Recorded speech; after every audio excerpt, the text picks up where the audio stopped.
So not that it has been promised or anything like that, but on an investor call, Nintendo president, oh man, I'm going to butcher this last name. Furukawa. That's what I'm going with. There you go. Sorry if that's offensive. He mentioned that wanting to take players from the Switch to the Switch 2, how they wanted to make the transition. He wanted to ensure that customers can make the transition smoothly. And one of the things that he was mentioning was that they will use the same login and sign in on the next Switch that they used on this one, making it really easy, hopefully for backwards compatibility, for your saves, and you'd be able to just jump in. Because if you remember, some of the last jumps haven't been so smooth. From going from the Wii to the Wii U was okay, because I think you could play some Wii games on the Wii U. Wasn't that right, Ed? Yeah. But then obviously it's a totally different thing going from the Wii U to the Switch.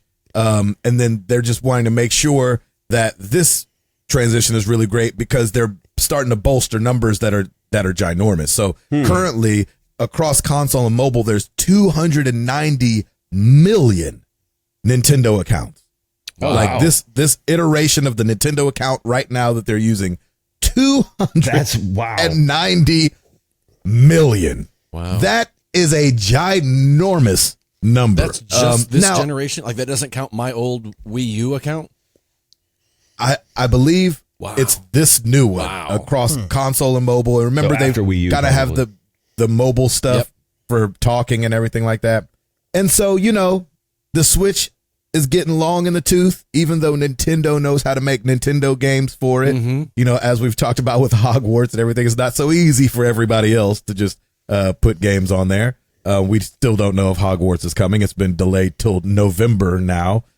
Chris is still a believer that it's not coming, but the fact that they keep delaying it is like, true. So is this coming? Like, why not just say, sorry guys, we couldn't do it? That means they're still working on it, still trying to figure it out. Make it work to the best of their abilities. That is, it's like how I imagine, like in the old days, if we didn't have machines, like how you would have to pack like what's an airbag, right?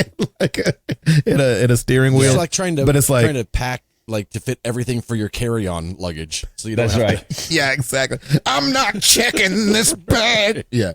Ma'am, can you take something out of it? I can't open this bag up. Explode in here. So it's hopefully the transition is good, and hopefully we'll be hearing about a Switch 2 soon.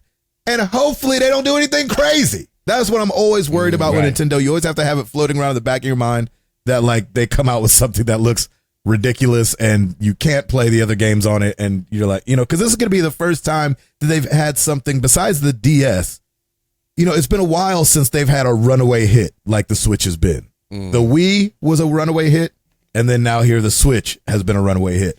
And so with them bolstering such huge user numbers, it'll be interesting to see what they end up doing. And for the three of you, and I know, Chris, you halfway count because you do have the light switch or the Switch Lite. Is there anything the Switch 2 could do to want you to jump into that ecosystem, Ed? I mean, Mario Kart always makes me want to jump into it. It's just that there's not anything else that really. I'm just not a. They haven't had a new Mario Kart in forever. I mean, but at least they're releasing new tracks for it, which every time I see, I'm like, ooh, I'd like to play that, but I don't want to have a Mario Kart machine. I just not. I've just never clicked with the rest of the Nintendo exclusives, I guess. The Nintendo Metroid IP. And the Mario games and the Zeldas. Yeah. I thought I would click with the where Mario's throwing his hat around, kind of one of the Odyssey. And I tried it and it just didn't grab me. I wish it would. I really do. You know what's funny, Ed? That game didn't grab me at first either. Really? Like it was just kind of like, and it's that first hour in a video game. I think, it's crucial.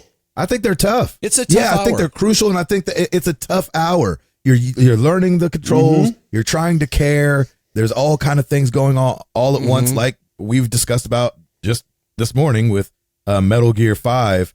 Like it can completely turn you off or completely grab you. Ed, me and you are different on Final Fantasy 16. So was Chris, but Chris got to like the fun combat part where like you didn't get there because it just took a long time. Yeah. And you don't, and you get a taste of it in the training, but it's nothing like when you're out in the field actually fighting, which I think is still really, really fun. And so, I got that. I did end up sticking with it and ended up really loving Mario Odyssey and beating it and all that stuff. But that's totally a fair assessment. Tim, is there anything the Switch 2 could do to have you want to jump in there?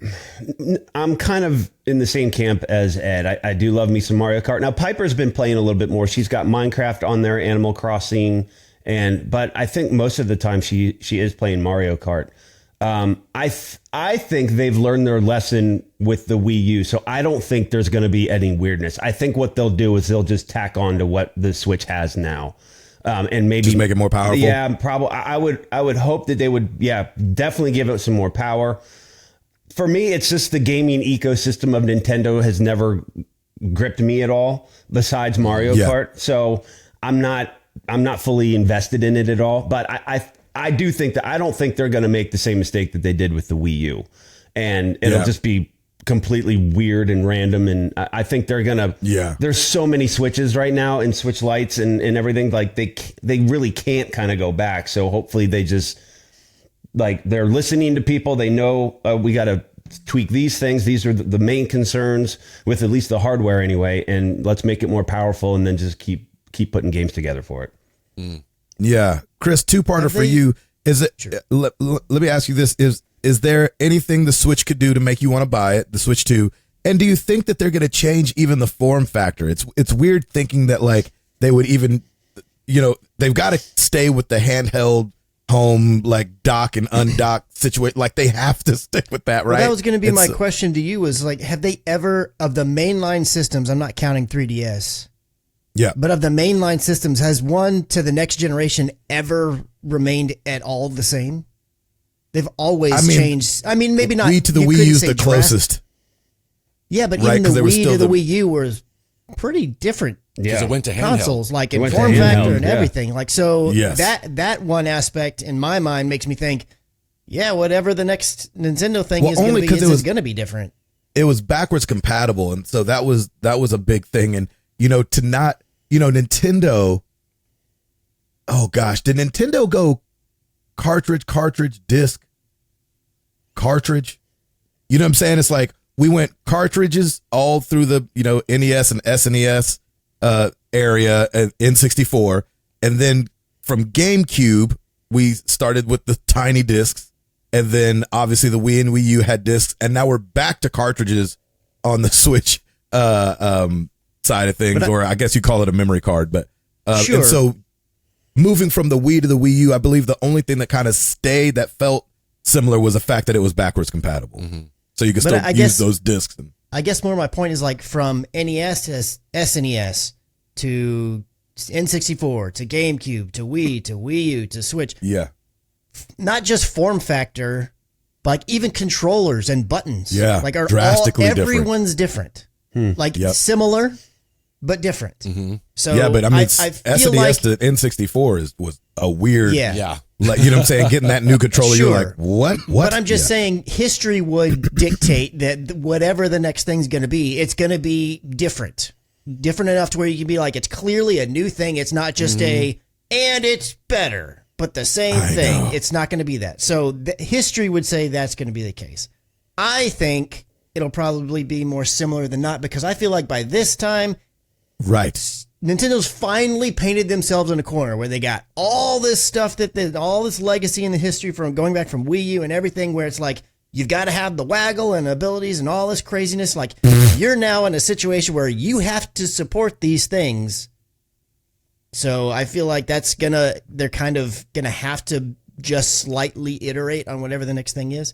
To answer your other question, if there's anything they could do, I mean, if Stacey wants one, I'll get her one. Mm-hmm. If they put some legitimate power in the thing and it can play third-party stuff that I'm interested in playing, I'll dabble. I'm not super interested in the stuff they produce. I mean, occasionally the Mario Golf I like to do. Mario Kart, just like everybody says, it's a great game, but I personally always get super bored with it really fast. Like I get it and I'm like, oh man, this is great. And then I just get bored. While it's good and I appreciate and all the things they do about it, I just run out of steam on it very quickly. And then I leave it for a long time and then come back and it's fresh again. And then, so to me, that's not a system seller in particular. But if the one other thing that they have done this generation that I like, but I wish they would handle differently, which probably won't change. I like that they've been bringing back a lot of the older stuff tied to their Nintendo Online. So you have the NES stuff, the SNES stuff, Game Boy stuff, whatever. I would like them just to open that up. Just let me buy the games that I want. Let me buy Tetris from Game Boy. Let me buy this. Let me buy that. If they let me do those things, the nostalgia stuff, I would buy those things. Interesting. And just play those. And that would make me, okay, I can buy them piecemeal. I can buy Punch-Out. I can do it without having to just be subscribed to the thing. Even though the subscription's not outrageously expensive, I still don't want to subscribe to that thing just for that one game that I'm going to pick up every other month for like 20 minutes and enjoy, but that's going to kind of be it. So, I mean, the Metal Gear collection, or the volume that's coming out, Volume 1, is coming to Switch.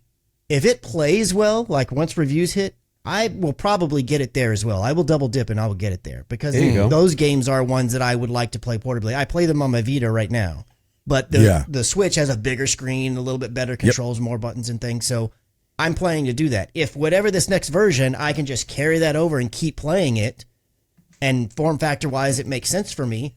Those types of things will entice me to somewhere down the road get it. But there's barring anything that I just can't think of at the moment, I don't see myself as day one, put my money down, waiting that line in Best Buy, like, it's my turn. You know, I'm 35th in line. I've been waiting out all night. I can't in a tent. Yeah. No, I'm not going to be doing that stuff. I know that's right. If that kind of thing even exists anymore, because those were fun days. I'm camping in a tent. I've never done that, but I did. I'll forget which game it was just recently. I think it was Tears of the Kingdom. I did go to the midnight release of it. Well, midnight Eastern. They stayed over till they released it at 11 here, and went and got Tears of the Kingdom the night it was coming out. And that's not in my house anymore. Hey, there you go. Maybe that's a bad omen for me. Yeah.